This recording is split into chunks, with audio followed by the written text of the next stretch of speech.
Hi, I'm Claire and I'm the social media manager. Hi, I'm Libby, and I'm a sports editor at Blueprint. And today we're going to be talking about the topic of unrequited love. So first, the definition of it is love that's not returned or rewarded. So like when one person is giving more effort than the other person. Yeah, and this feeling is very common in literature today, specifically in Romeo and Juliet, when Romeo's first love, Rosalind.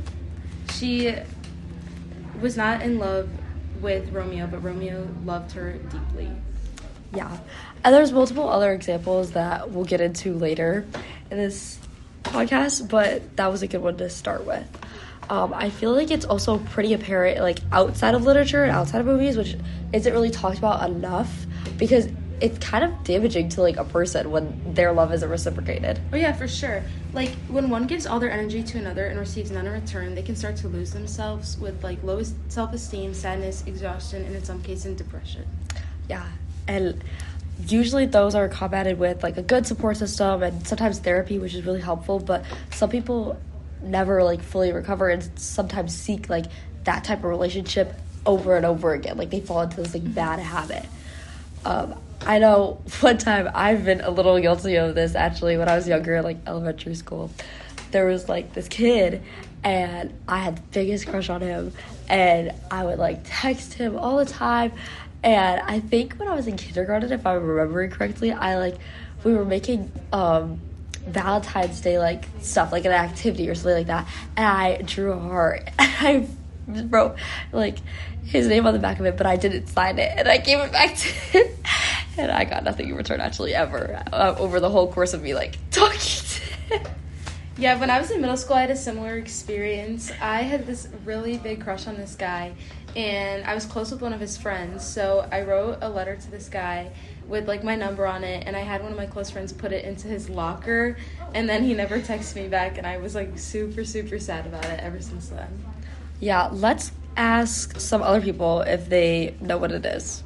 So first, we're here with Juliana Patovic, and she's going to tell us her personal definition on unrequited love and an example she has for us. What do you know about unrequited love? So unrequited love is just when you give love and you're not receiving the same love or the same level of love back. And an example of this that I know of is, like, in the Hunger Games, at least at the beginning, Peeta was, like, so in love with Katniss, and he, like, did everything that he could for her, but she just didn't feel the same way to him, so she couldn't give him that same level of love back. Next, we have senior Victoria Colorado talking about her definition of unrequited love and her example. Do you know what unrequited love is? Yes, kind of. It's like when someone, like, has feelings for someone and they, like, show emotion towards them, but the other person does not feel the same way. And then could you give me an example? Yeah, one time we were reading this book sophomore year, and it was called The Great Gatsby, and Gatsby threw all these, like, extravagant parties in hopes that, like, his true love Daisy would come back to him because she was fond of, like, that rich lifestyle, and she never came back to him. Thank you. Although these are examples in literature, as we previously mentioned, they are quite apparent in everyday life. So when you are experiencing this unrequited love, like, you'll start to pick away at yourself and hone in on your insecurities, and, like, you try to you'll focus on, like, the things that affected you and, like, what you did wrong in the situation, and it'll really affect your emotional well-being. Which is something that you really want to try and avoid, because if you continue to pick away at yourself, you'll lose your self-identity, your self-worth in a sense, and you'll start to feel like this is how you deserve to be treated, which obviously it's not. So a good way to get through this is, as previously mentioned, a good support system, hobbies, things to distract yourself. Also, even just, like,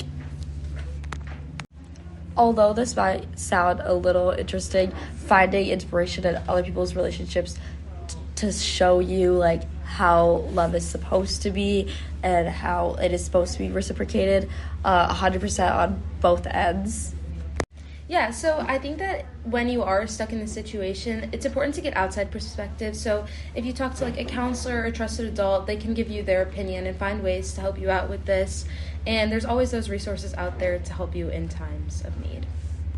Yeah, overall, unrequited love is not healthy for a relationship, and although it is frequently showcased in literature, it should not be a normalized feeling.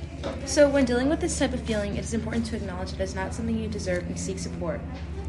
Thank you for listening. Again, I'm Claire Posmer, the social media manager of Blueprint. And I'm Libby Hatlin, the sports editor at Blueprint.